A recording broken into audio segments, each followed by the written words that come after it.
How do we inspire a better future for horses? In Equilogue, the podcast from international equine professionals, we explore the many facets of the horse world, supporting professionals, bridging perspectives, asking questions, and advocating for change. Hi everyone, and welcome to another episode of Equilogue, the podcast from IEP. This is our fourth episode now, so we're getting very professional at podcasting. Today we're joined by another IEP member, Linda Bennis, who is the founder of Flourish Horse Health. Hi, Linda. Hi Kate. Hi Irene. Hi. I'm going to throw it to you, Linda, because it would be great for anybody who doesn't already know you to hear a bit about your background, your history, how you got to where you are, and about Flourish. Great, thank you. And thank you both for having me. Really delighted to be here and talk a little bit about not just Flourish, but nutritional health for horses and really what inspired me to become involved in equine nutrition and holistic nutrition for horses many moons ago. So if you don't mind, I'll start with just a little bit of background because I think it's very relevant. And for me personally, it all started way back in the 1990s when I was actually studying down in Andalucia in southern Spain at a veterinary faculty in Cordoba, southern Spain, as I said, in Andalucia. And it was during that time of my carrying out the research for my thesis that I really became aware of the nutritional issues with the Iberian horses, particularly the PRE, the Spanish horses at the time, and the method of feeding, but without criticism. It is a dry country, a dry land, so it's very different when grass isn't grown, so obviously no grass hay. At that time, it was really straw is grown frequently there for the oat straw, and obviously the byproduct is straw for bedding or as a forage, but really forage as we would know it in the UK anyway, where we can have different types of grasses and mixed meadow grasses and what have you. That wasn't available. The lucky ones had some alfalfa because alfalfa isn't a plant, it's a legume, so it grows in those dry lands. But like I say, the majority of the forage really was straw, but which from a nutritional perspective was very low. But the most important thing to say is that the forage to feed ratio was inverted quite often, I saw. So the forage would be possibly 1 or 2 slices, maybe 2 kilos, something like that, maybe 3. But the cereal feeding of oats in particular, that was the cereal of choice then, could be 6, 7, 8, 9 kilos. So it was sort of inverted, where we sort of know that forage has to be the mainstay of the diet, that horses are trickle feeding herbivores, they're forage feeders. So this was creating a lot of issues with the horses there. A lot of colic. So colic was sort of endemic at that time, but also laminitis, as you can imagine, with huge amounts of oats, and that's without even addressing nutrient deficiencies, because obviously oats being very low in calcium, high in phosphorus, so there are issues there. And nutrient deficiencies, obviously very few minerals in their forage. So there was a lot going on and a lot going wrong. And that came to light just going around really looking at different studs, and they tend to be big studs in Andalusia, so we saw a lot of horses. And compounding that was the fact that many of them are stallions, very few are gelded if they're pure blood with pedigree. So they are then kept stabled, so not able to move their bodies and exercise themselves either if they were male. This is obviously, I'm generalizing, but this was a lot of the situations that I was coming across. Mares and youngsters tended to have a fare better and be thrown out onto quite a lot of land, almost semi-wild until they were, weaned. But the male horses, the stallions, were the ones that really seemed to be suffering from these diet-related disease. So at that time, even though I was carrying out a thesis on a different subject, it really sort of struck home to me. And my degree at the time, the study was equine physiology. equine science and physiology. So at that point, I really had a fair understanding of the equine digestive physiology. So I was confused, if I'm honest, because even coming back to England, most of the feed companies were feeding cereals, even if they were cooked cereals. Cereals were always what we fed horses, and straight cereals. I remember it as well. Back in my day, that's what we fed, but in different quantities. So on my return, I sort of made this sort of silent pledge really to these horses that I would come back once I completed my degree and see if I could help them, initially as a consultant. And that didn't last very long because people were saying to me, okay, what can I feed? And in actual fact, I couldn't recommend anything. There was very little to recommend. So I approached a few of the bigger feed companies in the UK. And until a colleague of mine actually said to me, why are you trying to bring down a feed from the UK, a mixed feed, which it was still a cereal feed, but it was like a muesli type of feeds back then, and they were balanced and had nutrients in, but they had a lot of molasses on, that sort of thing, but they were at least a balanced feed. So, and she said, that's not really suitable for those horses. Why don't you develop something yourself? And it was literally in that moment where naivety, or I don't know what it was, but I thought, okay, I have the knowledge.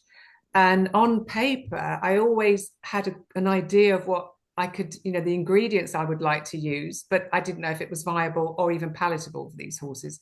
So that was really the start of my journey. And it took sort of 2 years formulating, trialing, palatability trials, testing, going through all the legal hoops. And 2 years later, I had this feed in the bag. But at the time, it was a very hard thing for people to grasp because it was the first ever complete cereal feed ever made, as far as I'm aware, certainly in Europe, and I'm certain I don't know of any elsewhere.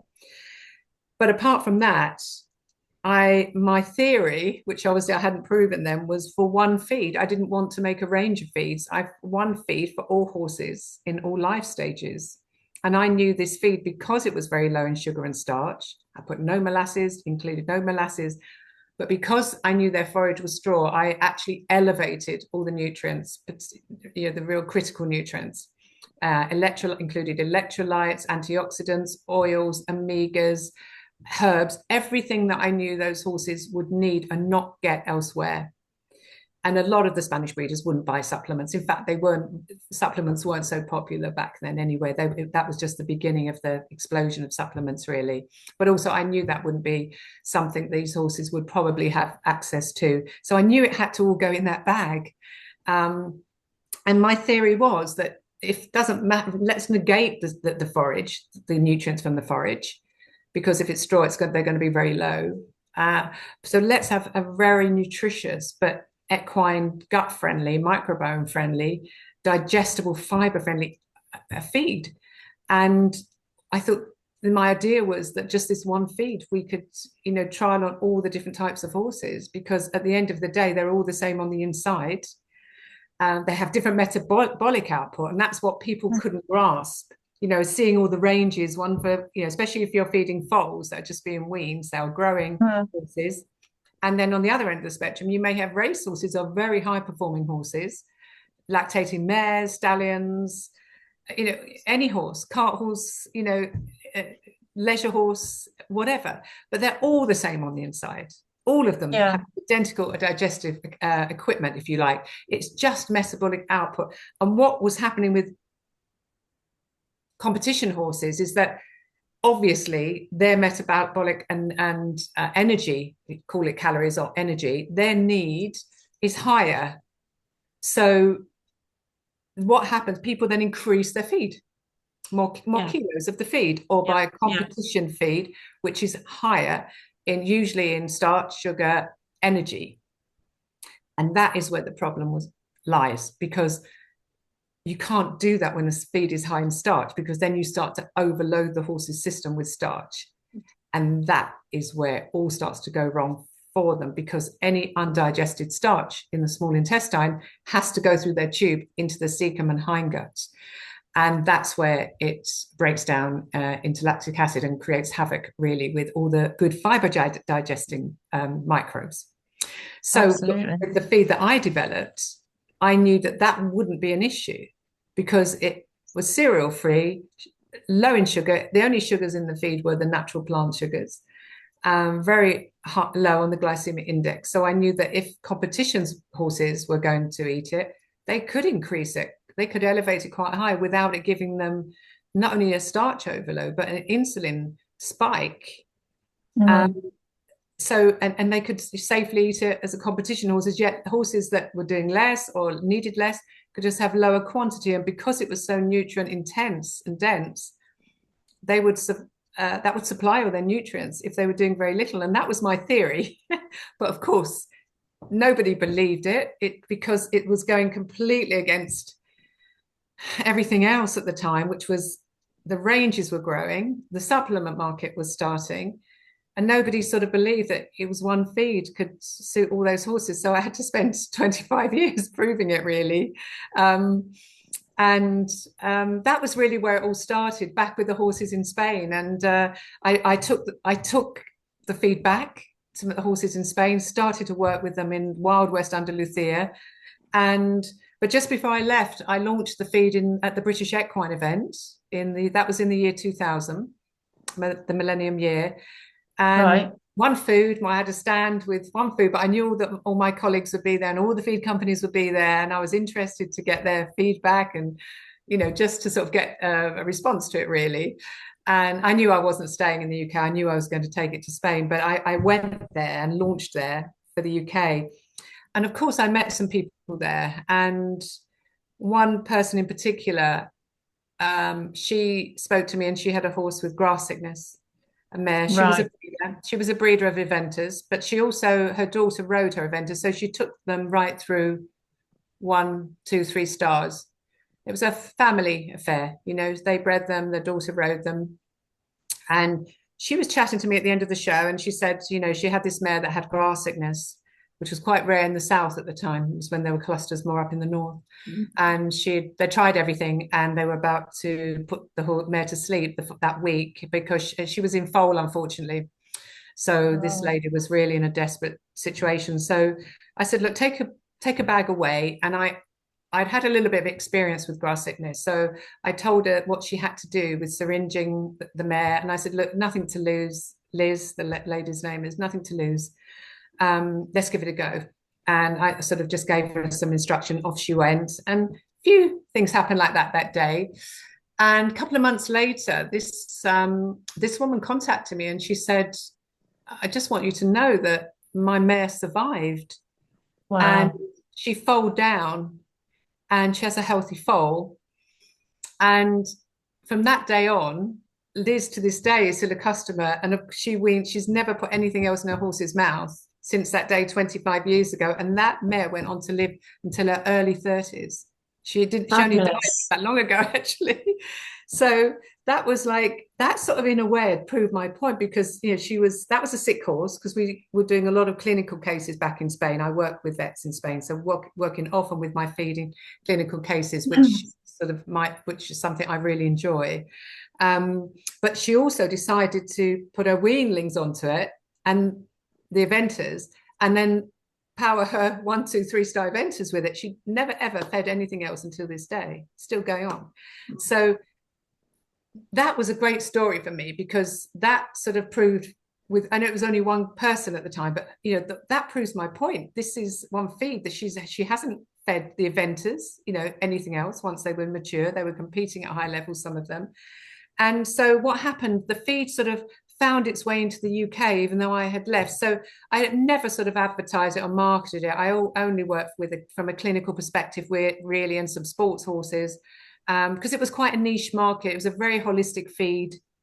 A lot of people didn't understand the concept. Like I say, I had to explain the concept. So I would go around teaching, but you can only touch so many people doing that with one person. Yeah. It was, we didn't have social media then and things like that. So it's back in the old days.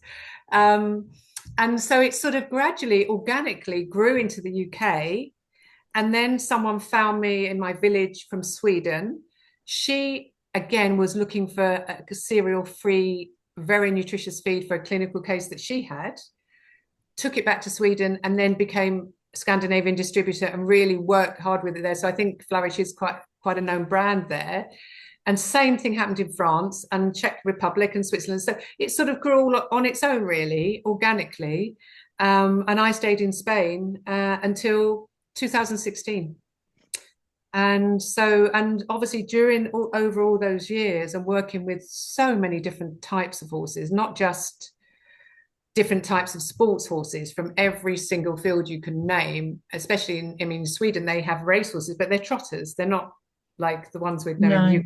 Yeah. They're trotters. They use a lot of energy, a lot of power. And we ended up feeding another clinical case, but she had a foal that again went on to be beat the Olympic champion at Grand Prix dressage. So she was one of the top dressage world in the world.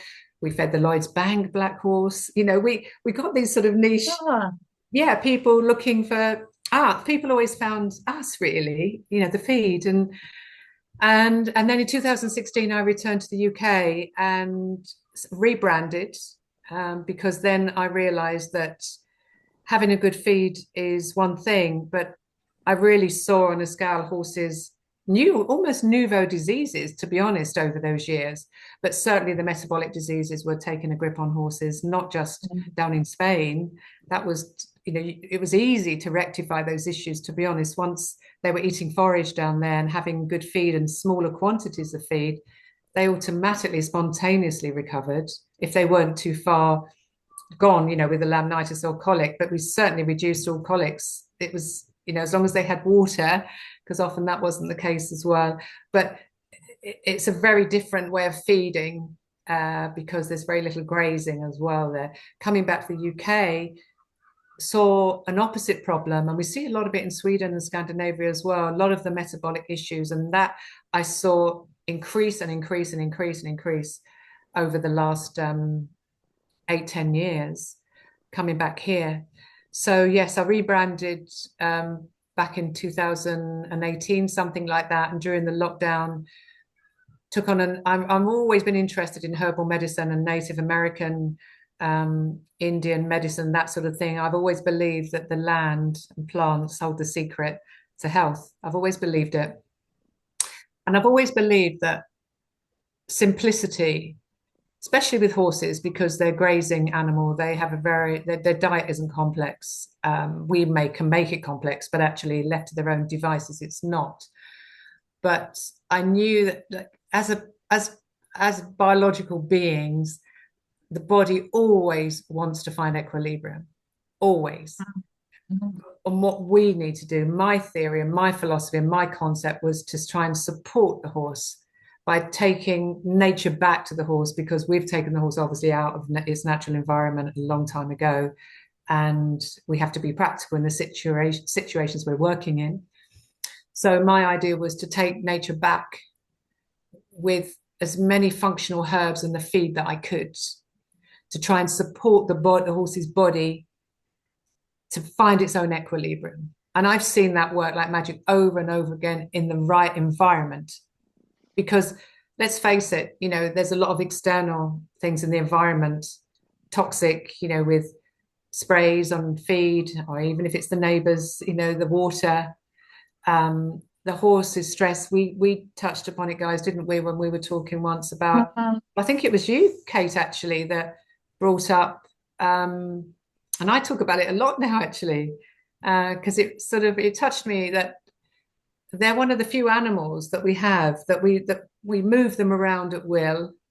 With our dogs, yes, we tend to keep them for life mostly, but we move them, they move around, you know, they might have a herd mate, but they're moved around with competition. There's change always for them. And of all animals, much more so than dogs, they're a herd species, and their safety is with their herd.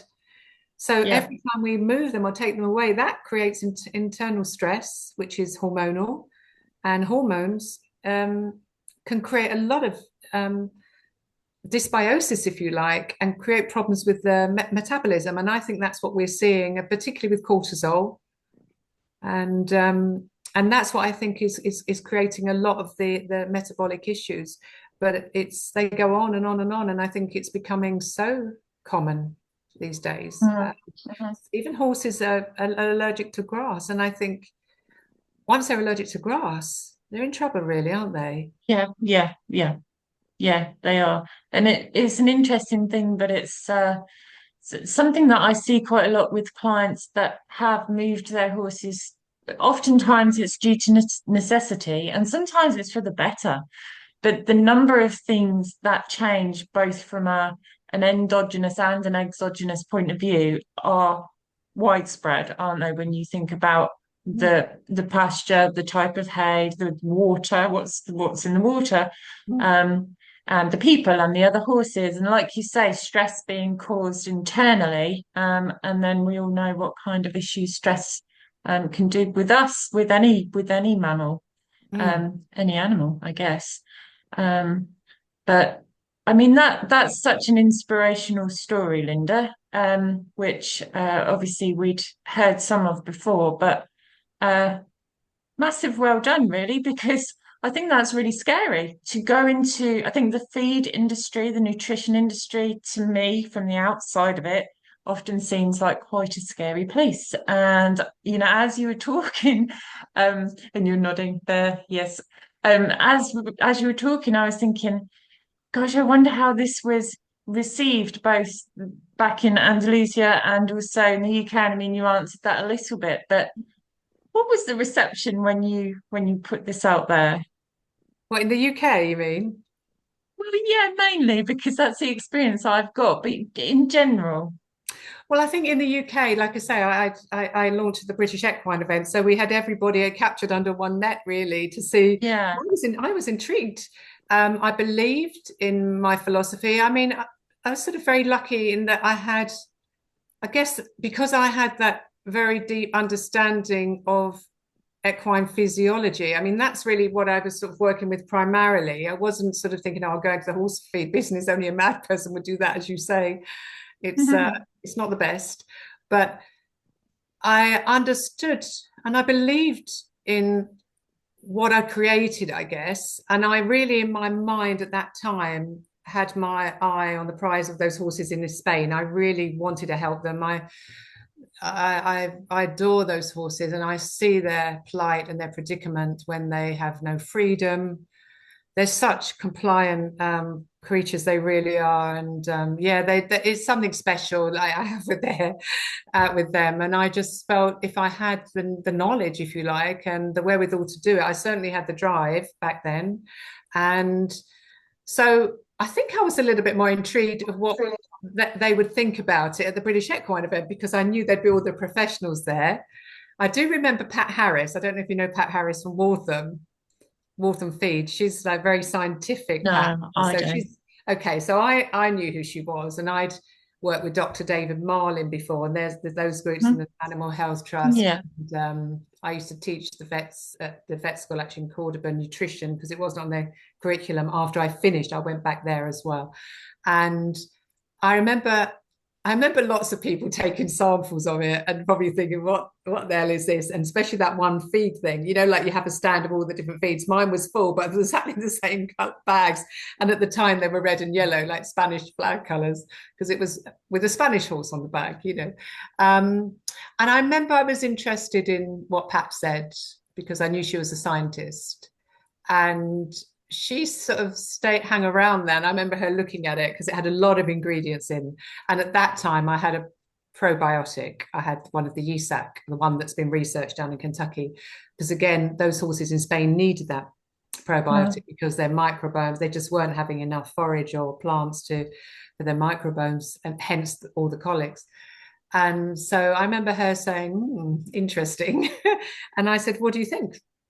I was really, her opinion meant something to me, because I knew she was a scientist and also product developer at Waltham and or the Animal Health Trust as well. And she said, she said, it looks great. She said, the only thing I would question here in the UK is the probiotic, if they need that or not. And I said, actually, it's not a feed for the UK. I am taking this feed.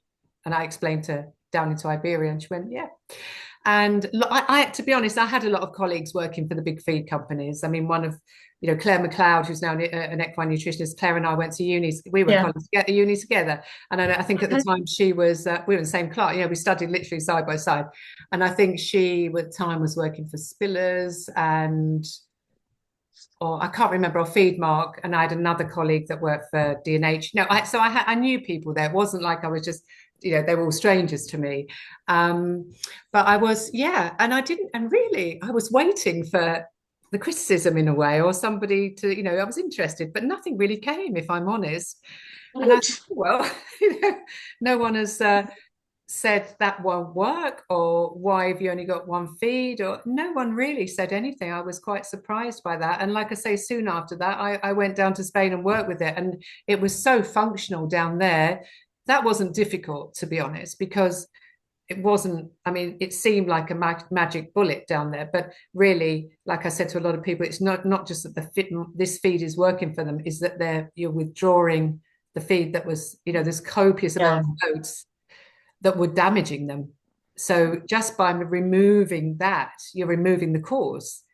Then, of course, if you're giving them nutrients, there were some sad moments for me down there, because I remember going to a feria where there were hundreds of horses in stables. There were temporary stables being brought for like a Spanish fiesta, which is very horse orientated down in Spain.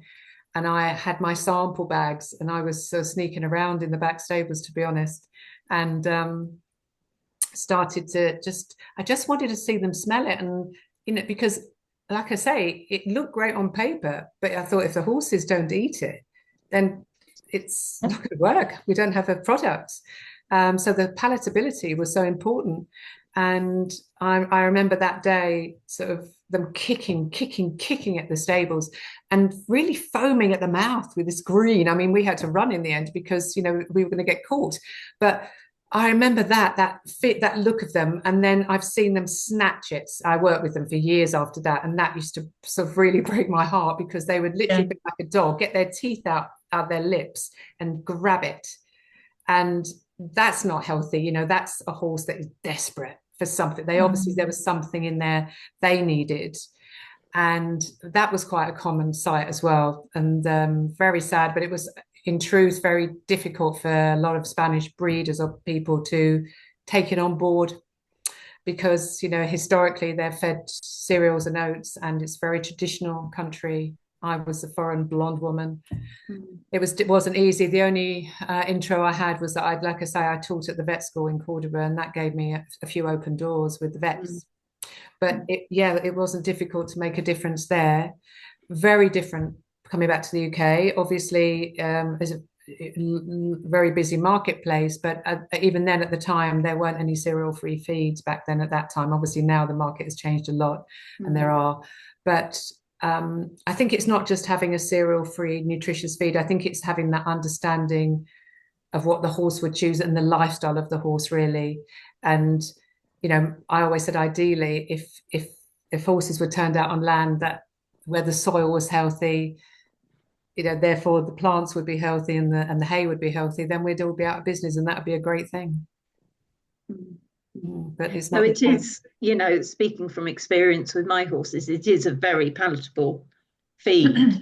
And mine only have a little, because we're really lucky with our grazing and land and so on. But they really, really enjoy it. And I think what I like is that you have thought about the herbs and the other things that go in it. So it's not just, a feed. You're not just looking at feeding the horse, but you're making it an enjoyable experience for the horse as well, which is, really important. Yeah, and nutritious experience. I think that's so important as well, to fulfill the horse's needs. Because that was my thought process, is that, okay, what do these horses need? And the number one thing, the foundation, had to be digestible fibers, because that's what horses are. They're fiber digesters through and through and through. But of course, on top of that, they need their nutrients, they need their vitamins, minerals, oils, electrolytes, antioxidants. So, but had to still be something, as you say, that they would eat and enjoy. And to be honest, what are we, 25 years on from the British Equine event, but it was down in Spain 2 2 or 3 years prior to that, so almost 30 years now. And with palatability wise, that's always been really key for us. And in fact, we often feed post-op, because when horses are inappetent, we're getting a little bit of a name for that inappetent feed. In fact, this week I'm sending a bag to a horse that won't eat anything at the moment, and their owner is desperate for this horse to eat. So let's see if they eat the feed there. It's on its bringing its way to them.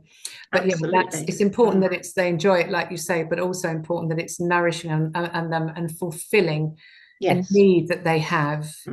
And then feeding is very simple. And like I said, because I added everything in, I said, you don't need to add supplements unless it's medicinal that your horse is taking. You don't need to start adding things to it. This is balanced. This has everything the horse needs. Over the years that I've evolved the feed, depending on, again, I've always got one eye on where is the horse now? It changes, each decade, it changes. And so in the last 2 or 3 years, added more mucilaginous herbs, which are herbs that when they mix with gastric fluid, they become sort of like aloe vera, really gel-like, mucus-like, and that helps to protect the very, very sensitive inner lining of the gut, which is only 1 cell thick for absorption, but it's also very fragile and very exposed to acid in the gut, stress, as we've touched on before, and ulceration, which, as we all know, is another 21st century disease of horses. So I'm forever looking at ways to meet the horse's needs. That's really always going to be my aim. And it is different in different countries. I've worked in many countries now, and it can be different, but it's always dependent really on what the forage is. That's the basis. So that's the first thing I always look at. Okay, what's available here? What's the quality of that forage? Because it's not just in the UK where we know our soils are very imbalanced. Most countries really, because they're over agriculture used, and I don't think I've ever seen a soil sample that is ideal. There's always something missing or low or imbalanced. So that's really the job of the feed, isn't it? To balance that for the horses so that they are obtaining all their necessary ingredients and nutrients rather on a daily basis. Absolutely. That was always the simple philosophy, really. And I think one of the things as well that I'd like to touch on, because it was something I've seen a lot in the UK. In our feed, looking at the recipe initially, I wanted the horse to chew the feed, slowly chew the feed, because obviously that's the first point of digestion when the horse is chewing and releasing the enzymes in the mouth, and then before it goes down obviously into the stomach, and digestive enzymes in the gut. So I added a small amount of mixed plant grass that was chopped. And coming back to the UK, I noticed that a lot of people are feeding a product called chaff, which has been used historically, and basically initially it was straw. And over the years, it's evolved, and it can be straw mixed with grass. It can be grass. It can have oil on it. It can have molasses on it. But it's a product that was very popular here. I mean, it didn't exist in Spain at that time. Never seen it before in Spain, but it became very popular here, and probably because when cereals were being used at that time, way back then, probably it was the idea to sort of bulk out the feed and add something green to the mix. And a lot of people say to me, "Oh, should I add some chaff to your feed to bulk it out?" And I say, let's remove that word from the equine diet, because to describe how the horse digests, the stomach is actually very small in relation to the rest of the gut. It's a hindgut digester, so the hindgut is huge. And that's where most of the digestion, all of the fiber digestion, most digestion will take place there. But because the stomach is relatively small, you can sort of relate it to a washing machine analogy, where if you fill that stomach full, say, for instance, with a lot of grass chaff, which is bulky, it's light, but it's bulky, because it's full, it doesn't obviously mix as well in turn with the digestive juices. So it's not mixing as well, because obviously, if you can imagine it, it's the small stomach of the horse is then full. But more importantly, there's a relationship between volume and speed of passage into the small intestine when it leaves the stomach. And the whole point of feeding a compound feed, a feed for a horse, is that it slowly moves its way through the small intestine, so that's where most of the nutrient uptake is. So the oils and the minerals, vitamins. So you want that to happen slowly, so you get optimum nutrient uptake. You get your money's worth basically out of the feed as well. So it's optimum. Yeah. And certainly if it's a starchy feed, you don't want that starch leaking down into the hind gut. But if you fill the stomach with chaff, you're doing the horse a disservice, really, but certainly you're doing the feed a disservice, because it then bulks the feed out, fills the stomach, and then pushes that feed out much faster, like I say, because it's full. Number, it doesn't mix as well because there's no space for it to mix. And the horse can eat chaff quickly because it's already chopped up for them. They don't have to do that with their grinders, which they're very good at. And then it goes into the stomach and passes through the small intestine tube very fast. So you reduce nutrient uptake. So that's one reason why chaff has its place, but not a place to be mixed with feed. And the other reason I say to people, if they say they feed chaff, they add chaff to feed, I always ask why. It has its place. For instance, horses that have lack of dentition, elderly horses that maybe can't masticate their food in the same way, and we have to then look at, so they can't eat what we call long fiber, like hay. They can't chop it down, or it takes them much longer. So then what we see a weight drop off with oldies sometimes, and what it is, it's not that they're dropping weight then metabolically, it's because in that 24 hours of feeding, they're simply not able to break down that long fiber if they've got molar issues, or pick up enough grass, or they might be pushed out the herd a little bit. So they're not consuming as many calories. It's that simple. So therefore we look for what I call fiber replacers. And then chaff might have its place there because we've done chopping for him or her. But horses, the one thing horses do extremely well is grind. If you've seen a Scarly, I know you have, they grind the jaw swings across from right to left. And they have these big flat molars in their mouth. So that's what they do. They grind. They don't bite like a dog or else up and down. And the reason they get sharp edges, again, is if they're feeding, say they were feeding oats or cereals, they don't really have to swing that jaw as much if they're not having as much fiber. You want them to really chew and swing that jaw, grind everything down. Plus, when they're grinding, when they're chewing, they're producing much more saliva, because horses only produce saliva to response to something in their mouths. Not like us, we can think of food and salivate. They can't, they don't. And that saliva is bicarbonate, it's antacid, so that buffers gastric acid. And that works fantastically well for horses. They don't get gastric ulceration when they have that system working well for them, or very rarely. Let's say the feral horses wouldn't. So by cutting chaff, I always think, why? I always look at it practically, really. Why would you, number one, add it and bulk out a feed, to reduce nutrient uptake because your speed of passage? Horses normally have hay nets, so they can they can do that same job that a machine did.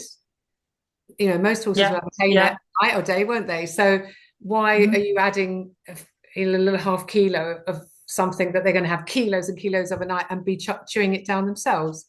So I think personally, I always say to people, please don't add chaff to Flourish, because we add a little bit of chop, but not to bulk out the feed. There's a reason that's in there, and that's because there's only a little in there, it encourages chewing. So the horse eats the feed slower. It's as simple as that, but it's a tiny amount, So please don't add chaff, like throw a load of chaff in and bulk it out. And it will reduce the nutrients, and it's a very high nutrient feed. So it'd be a great shame. So I think it's really. That's what chaff is, I think is. But like I say, it has its place for certain horses. Yeah. I think I'm glad you touched on that, because, as you know, it's something that we've discussed within our member chats before. But I think it still is so routinely fed, and I suppose it's a big question mark because people are so used to feeding it, and it's just because it's forage. The belief is that it's good and it's necessary and all of those things, and it's a fiber. it just you educated me about this a few months ago or whatever, but therefore I feel like it's quite a shame that this information isn't more widely received, accepted. I don't know what the case is, but I don't know, perhaps it's just habit, perhaps it's lack of knowledge, but perhaps it's denial. I don't know. It probably varies, but it's really good to have this chat about it because it's very interesting. And I think, like I say, it might have its place. And if people say to me, "Oh, but I like feeding this particular chaff," or what, hopefully it's grass chop, not straw, I say, well, okay, if you want to use it, just maybe give the horse a middle of the day feed then with just that. But my point is to add it to a very high nutrient feed. It's sort of, for me, it's a bit redundant, especially if that horse is able to chew and all day is going to be chewing hay or grass, hay net at night.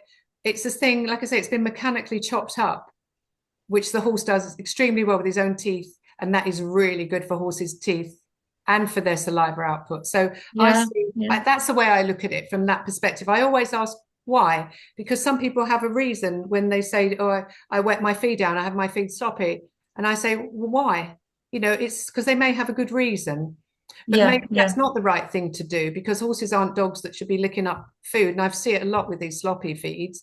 And again, I always think, why? I look at the horse's natural behavior and anatomy, and obviously understanding them, and also how they would behave in the wild, and they generally wouldn't be licking sloppy feed. I've seen them. I'm sure you have. They try and lick it and suck it, and they're not using their natural chewing. And they have a really good prehensile up lip, as we've all seen. They can back. They can pick thorns out, and that's what they do. And then they put it in, or they grass with their incisors, and then they have these amazing molars, like I say. And so again, I always ask, and sometimes there's a valid reason, like I say, I don't negate, but I think it's overused, and you're right. And I think it's not because it's been used for a long time. Not in every country. It's a very British thing, I think. I go to other countries and don't see it used. Interesting. Right. By nutrition. Yeah. Maybe because we grow so much grass here. Maybe. I don't know. That's a really clear explanation as well, Linda, which is really helpful to get those salient facts as to when chaff has a place and when it doesn't have a place, which is really useful. Thank you for that. Can we change tack a little? You mentioned earlier you're setting up the Flourish Foundation, and I'd love to hear more about that and your ideas about it and where you're hoping for it to go.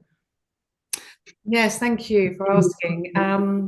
The Flourish Foundation, or a foundation, has been a sort of dream of mine for quite some time. It was inspired by the donkeys of Morocco when I was working and living down that area of southern Spain and spending a lot of time down in Morocco.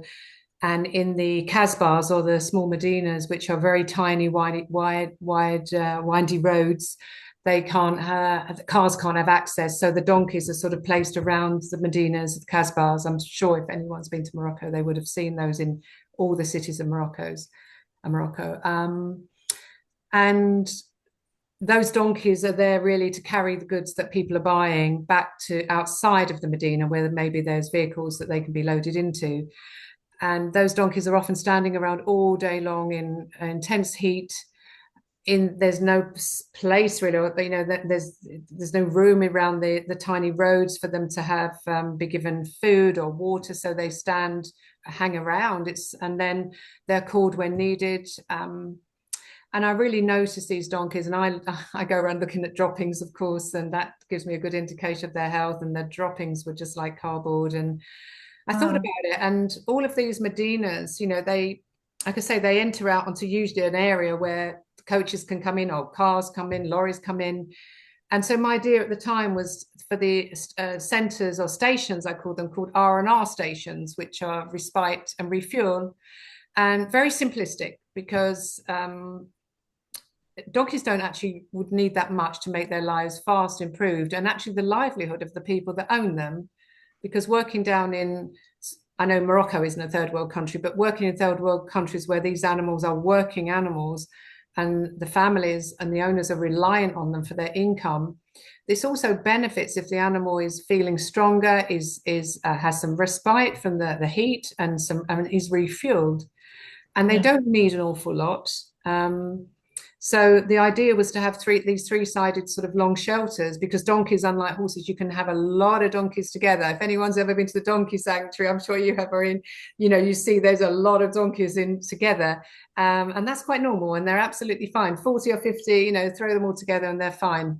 So to have these long shelters where it's almost a taxi service, where the first, especially nowadays with mobile phones, this makes it a lot easier. So the first one, when they're needed, they're called. So the first one goes out, and then he becomes the last one at the line, and they move along. And during that time in that three-sided shelter, not only do they have shade, they are watered, they're given forage or food. It's very basic. It would be very basic food, but they're fine. Donkeys can live on some straw and very little.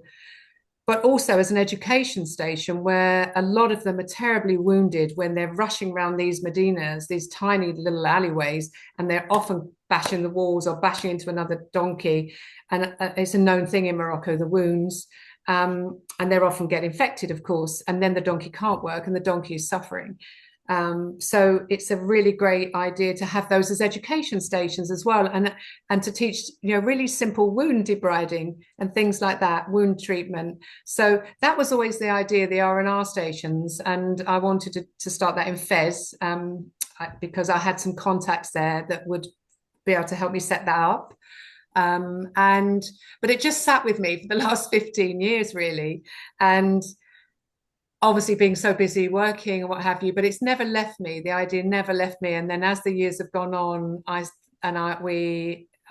rebranded, like I said, and built a new website, and that the foundation came back to me, and I thought, we have to now put some energy into this so it will happen. So I actually put it onto the website and explained that what my idea is, and it may shift and grow in different ways, but my idea was not just to fund charities in different parts of the world, but actually that may be the case in certain cases. And there are some desperate charities in Egypt and India that I have connection with, but also fund our own projects like the R&R in Morocco. And I thought, if that model worked in Fez, for instance, that then could be obviously duplicated in different parts of Morocco, and it would make a huge difference to the working donkeys of Morocco.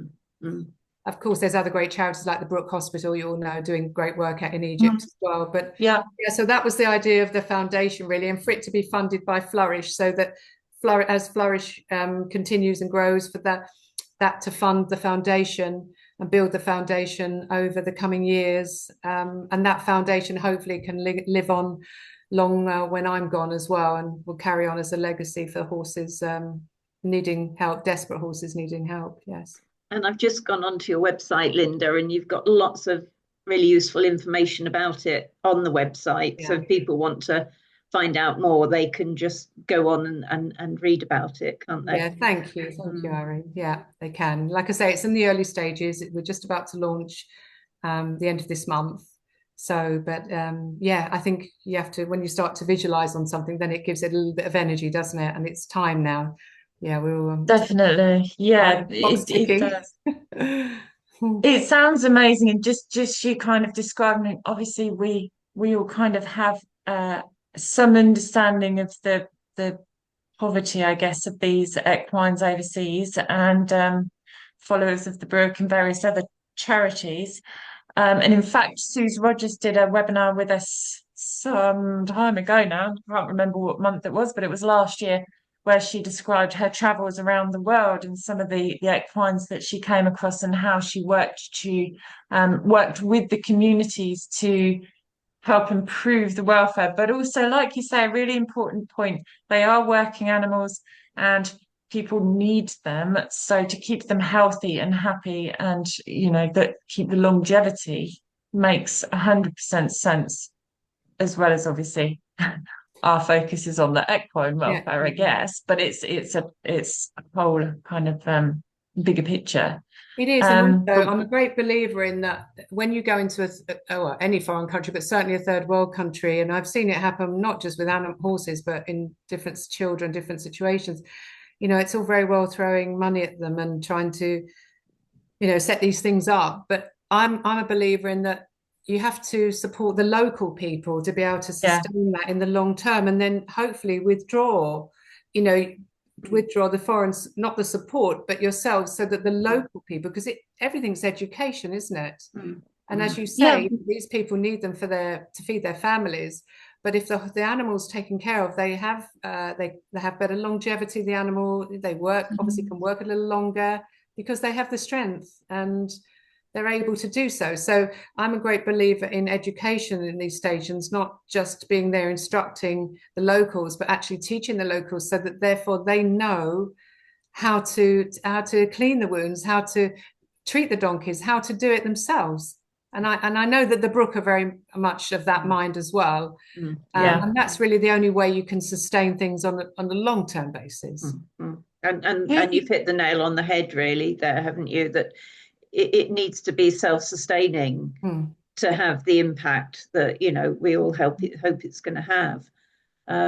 But also to have that initiative and to actually action it and get in there is quite inspiring. So well done from all of us. Honestly, if you see them, I think anyone would be inspired, Irene. When you see them, you really do, your heart goes out to them. And if you know that you can help them, and obviously that's my work is in nutrition, and I think really for me it feels like the opposite. It's, to me, you think if whatever your work is, you are drawn to where it really can have an effect.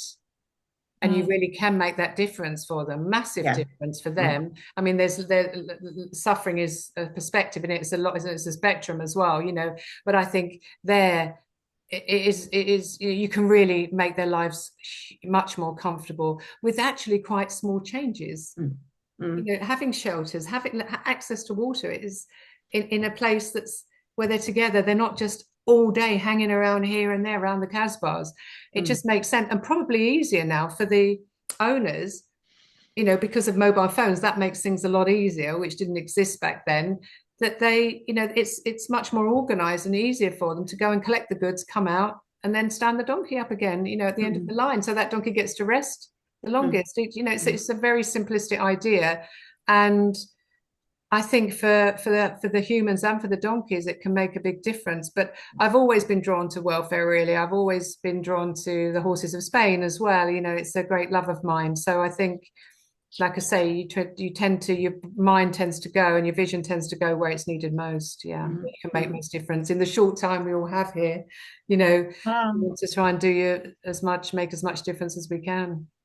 Yeah, absolutely. No, totally with you. Totally get that. Can I just ask a question? I'm just really curious. On in the shelters that you're talking about, the three side shelters, from the education perspective, who have you got in to educate people about wound management? Is it kind of local vet students? Yeah, exactly. Well, the reason I like Fez as the first one is, well, it has the ideal setup, really. It has a huge car park, and because it's quite landlocked, but I think a lot of tourists do go there the Fez hat is well known. They have a huge tanning. Sure. It's just a well-known Moroccan city. It's not touristy like Marrakesh, but it's heavily visited. But in that area, they have it's quite well known. It's a centre called the Fondouk Centre, and it was set up long time ago. I gather it was, I think, an elderly American woman died and left all her money to the working equines, not just donkeys, equines of Morocco, and they set up the Fondouk Centre as a walk-in, walk-out wound centre. I think initially it started as that because they really do have bad wounds, and they quickly get infected because of the flies, and the heat, where it's very simple to treat a wound if it's early on. And then what happened, I'm going back a long time now, one of the Olympic vets for the American team, I don't know his name, I'd have to look up the history, I can't remember. A bit like the Brook, they take people out there with the expertise, train the locals to do it, and then remove themselves again. And this American vet went out there to do exactly that in the Fondue Centre. I mean, they can do operations there as well. It was a proper clinic. It was like a veterinary clinic, if you like. But they were seeing something like 200 donkeys on some days in and out, or working equines, mules as well. And this sort of renowned American Olympic vet famously never left. He couldn't go back. Oh, He just said, after being here and seeing this need, you know, that same thing that I was trying to describe, Irene, was he had that. He was like, how can I go back, you know, into my old life? So he stayed. wow. And then what he did, all the vet students from around the world, but certainly from America, obviously, I'm not sure where he graduated, he would then bring them out as well, vet students, and then they would train the locals. So, Right. and that has grown and grown over the years, and it's still there to this day. And so, yes, exactly that. You'd have local people. So that's also in that same area, which is brilliant to have that sort of backup, because some of them, if they're badly injured, obviously, they can't just go and stand in three-sided shelter. Some of them need to be stitched. So they'd go to the Fondue Centre. So, but locally, the good thing about Moroccans, I've seen, you see a lot of the kids, you know, running around you when you're there. They do love to learn. And it would be really easy when the donkeys are waiting there and they've got smaller wounds, is to teach them wound debridement and cleaning. Yeah.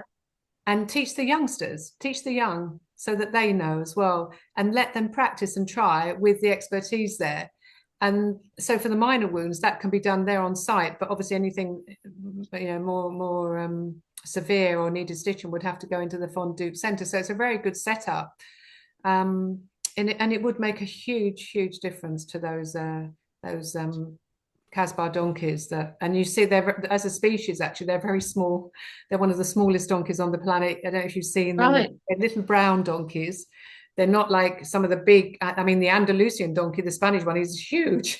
But these are little brown donkeys, and they literally pile them as high as the sky, you know, with goods that people are buying, and whip them round, you know, the Casbah, and of course they get knocked and injured, and they're exhausted as well, absolutely exhausted a lot of the time. So yeah, that was just an idea, but you've probably seen, you know, in India and Cairo and lots of different countries, there are horses that are pulling carts. They collapse often with the carts on top of them, you know, and some great people out there doing some great work. Often can't save them, because at that point they're dry as a bone, you know, they've gone, you know, they literally are a bag of bones, and in collapsed state, so they have nothing left. But they always give it a go. They always try, and now and again they succeed, you know, but they try and save these animals, and they take the carts off their backs, and they're left on the ground often, you know, with the carts on top of them. But it's a tough life, you know, it's a tough life for the people, but my focus is on the equines. And so if the Flourish Foundation can do anything at all to help, I try to get my feed over there, if I'm honest, to one particular one in Egypt, but we just can't. They just won't, the customs won't let it in. So that would be the ideal thing for me, is to try and get some nutrition over to them. I think that was another thought process. And I thought, well, if I can't get the nutrition to them, how can I help? And that's when I thought, oh, that's so frustrating, isn't it? yeah, because I know my feed also would really suit these Yeah. because it's so plant-based, you know. I just know. Oh, you can't imagine how I used to feel about Morocco, because I was there in southern Spain with my feed, and I just couldn't get it through the border, you know. It's complex. So, but also and worse in Egypt. You know, bringing awareness to people in countries that don't live with animals in that sort of condition. I think that's really important and valuable, and what you're doing, and showing people, well, this is what happens here, because very often we're aware of what happens in our own country, but not necessarily really aware of what happens elsewhere. No, not unless you go on holiday maybe and see, you know, some things on the street. But a lot of these things happen in villages that you would never be visited by tourists, really. And like I say, they're from the people, as you said, live in poverty. So it's all relative, isn't it, to the population and, you know, the social environment there, socio-economic environment. So, but my focus, like I say, is on the animals. And often I can see, like, if there were just simple, small changes, it can make a big difference, just small changes. like these little three-sided wooden shelters. Yes. You know, the difference that would make. Those horses would be donkeys would work longer. They'd be nourished, and they wouldn't have droppings like cardboard at the end of the day. They'd be healthier. Simple as that, really, and work longer for the families. So it's a win-win, isn't it? Absolutely, it is. And it is. Yeah. I'm thinking of simple, small changes. If we come back to, you know, here in the UK or similar, what about people living here? What simple, small changes could you recommend if you were just recommending one or two to help their horses with developing healthy metabolisms? Oh, that's a $64 million question, that one, Irene. I think I would again simplify it, and I think I've always said this, that the door opens inwards with us, and I think it's a complex question because everybody's environment is different. But what I've seen make a difference, I think, is that people that maybe themselves start looking at their own diet, their own maybe some sort of sorry, I thought I heard I think we just got an echo. Okay. I think once people start looking a little bit inward and maybe thinking about their own diet more holistically, and really just having an understanding, if you like. I think I often say to people, when you go to your horse, why don't just stand there for a while, just sit or stand next to your horse. You know, don't just go into, I know everyone's in a hurry, but to take, you know, put the saddle on, put the bridle on. I said, do you ever stand and breathe with your horse? Because it's a really special thing to do because of the, you know, it's been proven with them, you know, the magnetism of their heart and how they connect. But it's the breathing and how it really shifts in us. You know, we suddenly can see them as for the beings they are, and breathe with them. And I think once we have that different connection with them, it's almost like this shift in us. And I know it sounds a little bit spiritual, but it's like then we start to almost have a connection and see them for their species, not just it's our horse or whatever that name of that horse is. Their horse is a dressage horse or our leisure horse or whatever. We start to suddenly see the animal and where did the animal come from? How did it evolve? Why is the horse got a long neck? You know, I often say to kids, why do you think a horse has got a long neck? Yeah, it's a grazing herbivore. It's not meant to eat up buckets up here. It's, you know, look at the teeth, but feel the energy of the horse. And it's a, you know, it's a thing that not a lot of people talk about. I think maybe more and more that's been exposed when you can connect with the energy. And that's not speaking of something that is just an opinion. It's been proven, you know, the energy field. I think that, Irene, to be honest, will make the biggest difference, because once you change the way you look at things, the things you look at change. And that's when we start to look at the horse for the species it is. We start to strip things away and simplify. That's always been my thing. I love things simple, and simplify the diet, of course. But like I say, when I developed Flourish, it wasn't like I didn't look right or left at any other feed. I just simply thought, I had a piece of paper in front of me. What would that species eat in the wild? What does that species need? What does that species not have now? What's making that species sick?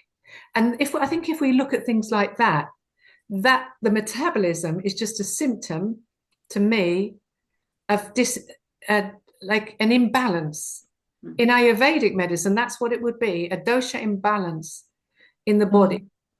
Because like I say, the biology always wants to equilibrium. Cells always want to replicate healthily. That's what biology is. That we're all blobs of biology, aren't we?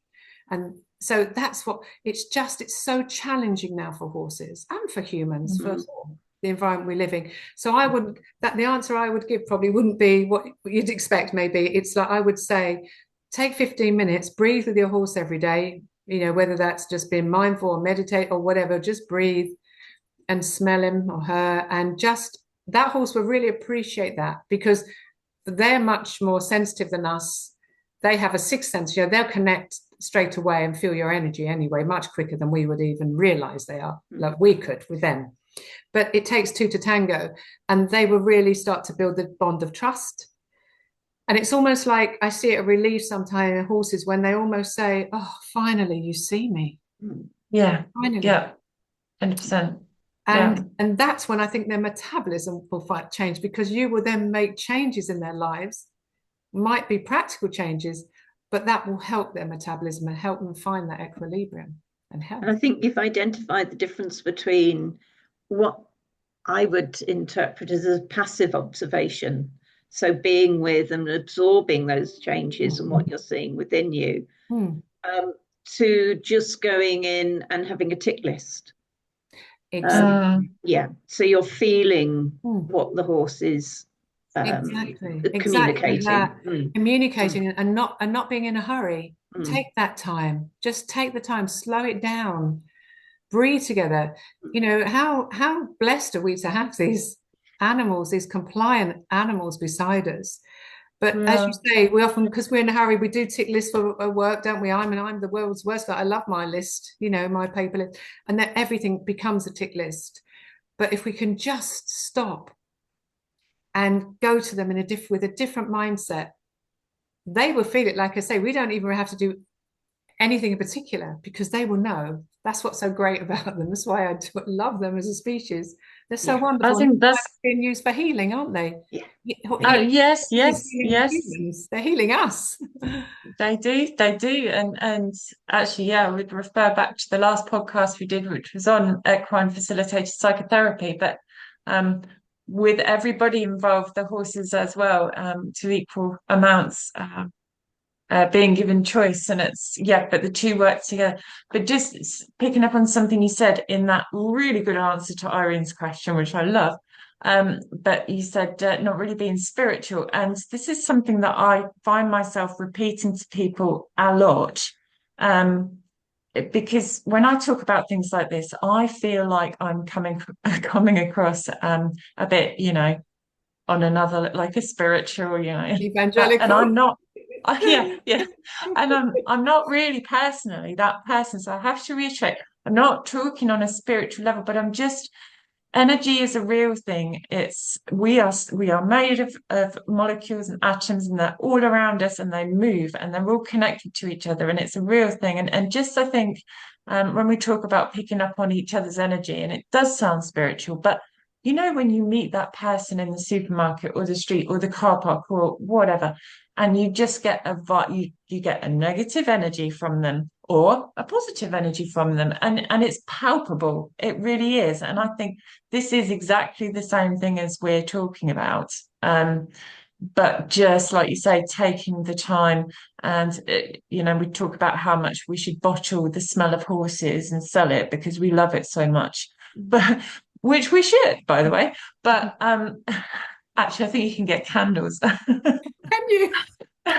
I don't know if they're actually or whether they're a joke, but I need to look it's a into great that. business idea. Yeah, right. Amazing. But how often do we actually stand and savor that smell and actually be in the moment with them, and, like you say, appreciate them for another being? Exactly. I really love your answer to the question. Yeah, no, and I think that will make the biggest change. Same as it makes the biggest change for us when we start to do that with ourselves and honor ourselves. So, and that's take true. time for ourselves. Like I've implemented small thing, going a little bit off piste here, but I've always been a person in a hurry. Anyone knows me and they know I'm a fast mover. Everything I do, it's a bit of a genetic thing. We're up and we're off. Life has been like that for me for as long as I can remember.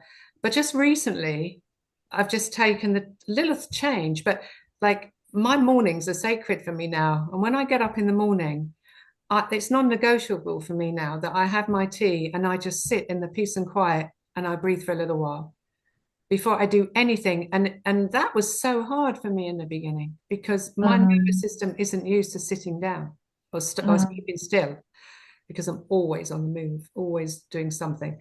But I've realized just that small change in my life, and I love my mornings, I love my tea and my peace, and that moment, it's only 15, 20 minutes, But it's funny in those moments when actually I feel more connected.